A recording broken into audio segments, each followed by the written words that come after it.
Welcome to trading inch. आज मैं एक नई सीरीज़ स्टार्ट कर रहा हूँ। इसमें मैं आपको टॉप 10 ट्रेडिंग सेटअप कौन कौन से रहते हैं उसके बारे में बताऊँगा।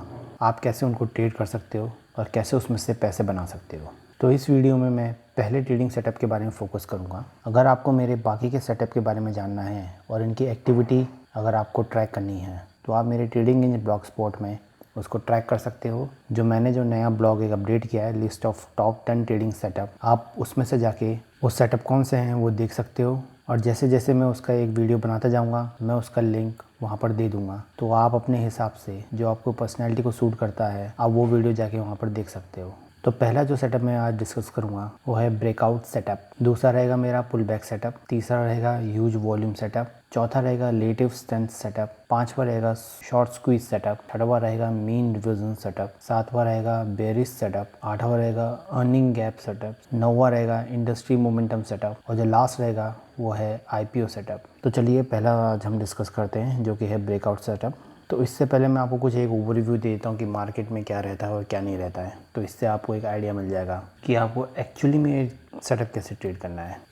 जो सबसे पहला जो पॉइंट है कि सारे टाइम कुछ भी वर्क नहीं करता, nothing works all the time. चाहे आप कोई स्ट्रेटजी ले लो, चाहे आप कुछ भी काम ले लो, अगर आप कुछ भी अपने जीवन में काम करते हो तो कहीं ना कहीं वो काम पुराना हो जाता है और आपको एक अपग्रेड करना पड़ता है अपने काम में। सेम वे आपको मार्केट में भी अपने आप को अपग्रेड करना पड़ता है टेक्नोलॉजी के हिसाब से, नई लर्निंग के हिसाब से, नई जो अडेप्टेबिलिटी, जो मार्केट चेंजेस रहते हैं वर्ल्ड के हिसाब से, फाइनेंशियल वर्ल्ड के हिसाब से आपको अपने आप को चेंज करना पड़ता है। और दूसरा जो पॉइंट है कि different setup works in different market. तो हर एक सेटअप सारे मार्केट में काम नहीं करता, डिफरेंट सेटअप होते हैं। उसमें जो टाइम फ्रेम रहता है, इंडिकेटर्स रहते हैं, उसका जो डेटा एनालिसिस रहता है और मैक्रो माइक्रो को कैसे रीड करते हैं उसके हिसाब से फिर हम मार्केट में ट्रेड करते हैं। जैसे फॉरेक्स का सेटअप जो है, फॉरेक्स मार्केट का जो सेटअप होगा वो हमारे इक्विटी मार्केट में काम नहीं करेगा।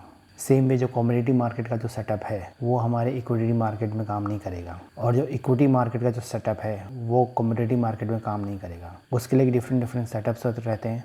या तो आप अपने सेटअप बना सकते हैं ट्रायल और एरर बेस पे। आप खुद उनको एक्सपेरिमेंट करके अगर आप बैक टेस्टिंग करके अगर आप पेशेंस रखते हैं तो आप खुद से भी कर सकते हो। और तीसरा जो पॉइंट है कि हर कोई बुल मार्केट में पैसा बनाता है लेकिन उसको रख नहीं पाता जब मार्केट करेक्शन में आता है या रेंज बाउंड मोड में आता है या चॉपी मोड में आता है। जैसा कि आप देख रहे हैं कि मार्च 2020 से निफ्टी 7500 से लेके अभी निफ्टी करंट जो कि अगस्त में बोल देता हूँ मैं 16,700 का हाई टच कर चुका है। तो कम से कम 9,200 का पॉइंट गेन हुआ है और ये 9,200 का पॉइंट कोई स्ट्रेट लाइन में गेन नहीं हुआ है। इसमें मार्केट कई बार नीचे भी गया है, कई बार साइड मोड में भी गया है और फिर उसके बाद ऊपर गया है। तो उसमें से कई जो नए जो हमारे ट्रेडर और इन्वेस्टर होंगे उनका जो कन्विक्शन लेवल होगा वो हिलाया होगा, उसके बाद उनको निकाला होगा। और जो असली जो प्योर प्रोफेशनल जो लोग जो हैं इस मार्केट में वो इस मार्केट के साथ बने हुए होंगे। इसलिए कहते हैं प्रोफेशनल लोग ही पैसा बनाते हैं, नौसिखिए जो लोग रहते हैं वो पैसा नहीं बनाते, वो पैसा गंवाते हैं।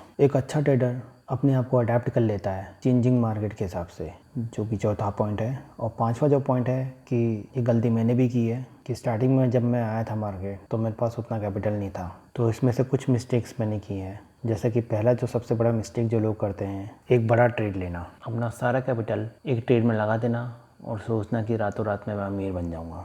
दूसरा जो है वो है ट्रेड विदाउट एन एज, कि आपके पास कोई एज नहीं है फिर भी आप ट्रेड कर रहे हो तो उसको हम जुआ बोलेंगे। तीसरा जो है कि ओवर ट्रेडिंग करना, जैसा कि मैं क्या करता था, जैसे कि मेरे लॉसेस हुआ करते थे तो मैं उसको रिकवर करने के लिए और ज़्यादा ट्रेड करता था, तो लॉसेस तो मेरे रिकवर होते नहीं थे, उल्टा मैं और लॉसेस में चला जाता था। चौथा जो है जंक स्टॉक में ट्रेड करना।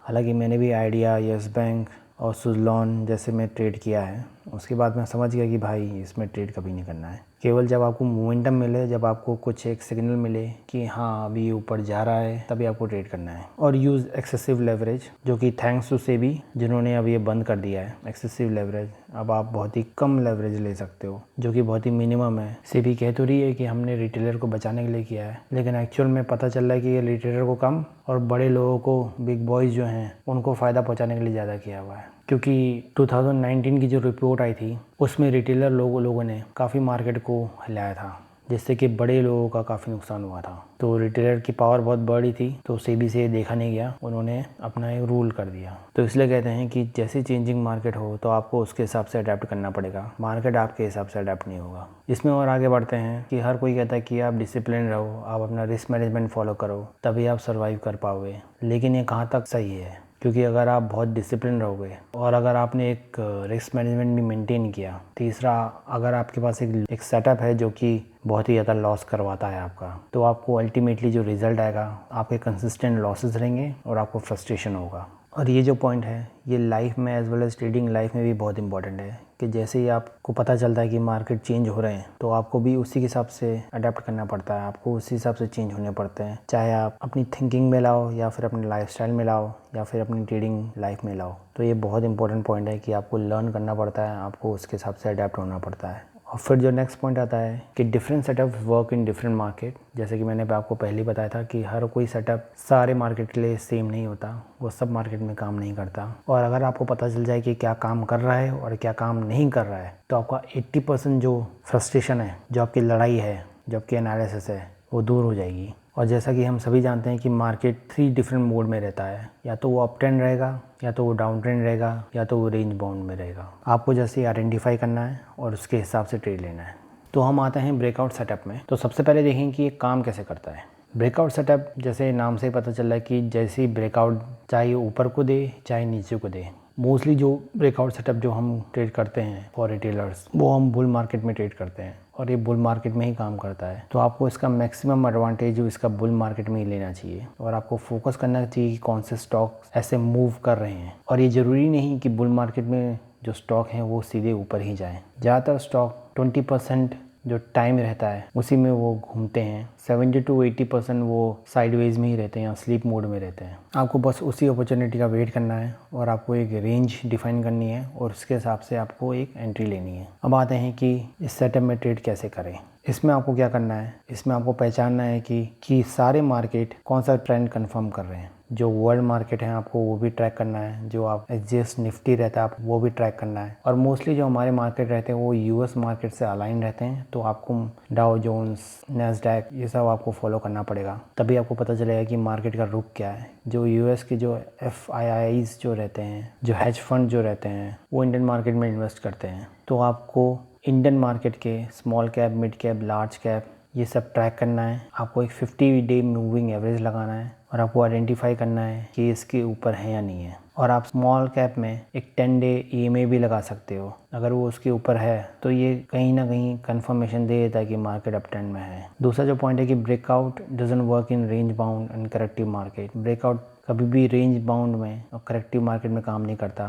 ये तभी काम करता है जब उस रेंज को तोड़ता है। और आपको एंट्री कब लेनी है? आपको एंट्री तब लेनी है जब प्राइस 4% का ब्रेकआउट दे अपने 20 डे हाई से। तो आप इस चीज़ का एक स्कैन लगा सकते हो, एक वर्चुअल स्कैनर जो मैंने बनाया था अपने शेयर ड्राइव में, आप वो वीडियो जाके देख सकते हो। तो जैसे ही 4% का ब्रेकआउट मिले आपको किसी भी स्टॉक में, मान लीजिए कि स्टॉक जैसे 100 रुपये का है, अगर वो 104 का होता है, एक कंसोलिडेशन मोड के बाद अगर वो 104 का होता है तो आपको उसमें एंट्री लेनी है। और फिर बात आती है कि आपको स्टॉप लॉस कहाँ रखना है। उसका जो स्टॉप लॉस होगा, जिस दिन आप एंट्री लोगे, जिस दिन वो ब्रेकआउट देगा, उस दिन का जो स्टॉप लॉस होना चाहिए वो उसके लो के नीचे होना चाहिए।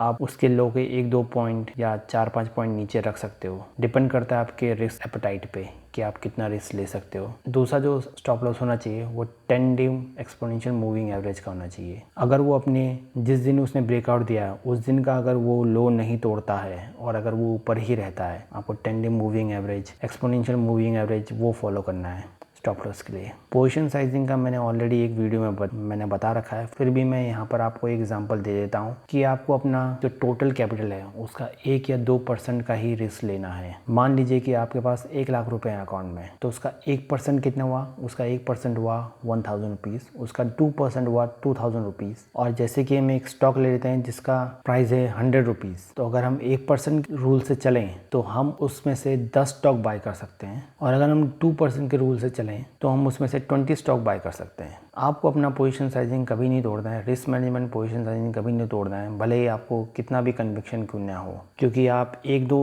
ट्रेड में तोड़ के अच्छा प्रॉफिट बना तो लोगे, लेकिन जिसमें अगर आपको लॉस होगा तो जितना प्रॉफिट आपने बनाया है वो सब चला जाएगा। और इसका एग्जिट जो स्ट्रेटजी है वो आपको क्या करना है, आप इसका आधा भी बेच सकते हो या फिर आप इसका 1/3 भी बेच सकते हो। 2 to 5 ट्रेडिंग डे जो आपकी एंट्री रहेगी, और जैसे ही आपको सिग्नल मिलता है कि ये अपने 10 EMA से नीचे जा रहा है, उसने अगर 10 EMA के नीचे क्लोजिंग दी, उस दिन आप पूरा एग्जिट हो जाओ। अब हम बात करते हैं issue related with trading breakout. जो हमारा ट्रेडिंग ब्रेकआउट सेटअप है उसके रिलेटेड क्या इश्यूज़ रहते हैं। लोग समझते हैं कि ये सेटअप हर मार्केट में काम करेगा, लेकिन लोग ये नहीं जानते कि मार्केट हर बार चेंज होता रहता है और डिफरेंट सेटअप ही काम करते हैं डिफरेंट मार्केट में। तो आपको अपने हिसाब से इसको टेस्ट करना है, और अगर आपको लगता है कि इससे अच्छे रिजल्ट आ रहे हैं तभी इस सेटअप को अपनी ट्रेडिंग सेटअप में इन्वॉल्व करना है। और कुछ लोग ये समझते हैं कि वो हमेशा राइट रहें ऑल द टाइम, जो कि इम्पॉसिबल है। अगर आपका ट्रेडिंग सेटअप 50% भी सक्सेस रेट दिखा रहा है तो ये बहुत ही अच्छा सेटअप है। और फिर कुछ लोग समझते हैं कि हम ट्रेडिंग से एक रेगुलर इनकम जनरेट कर सकते हैं जिससे कि हम अपना घर चला सकते हैं। तो मेरे हिसाब से ये नेक्स्ट टू इम्पॉसिबल है। आपको कुछ ना कुछ एक सेकेंडरी इनकम रखनी है। खैर, मैं जो अपना मानता हूँ, मैं ट्रेडिंग को सेकेंडरी इनकम रखता हूँ और अपने बिजनेस या जॉब को मैं फर्स्ट इनकम रखता हूँ। क्योंकि मैं ट्रेडिंग से घर नहीं चलाता, मैं ट्रेडिंग बस अपने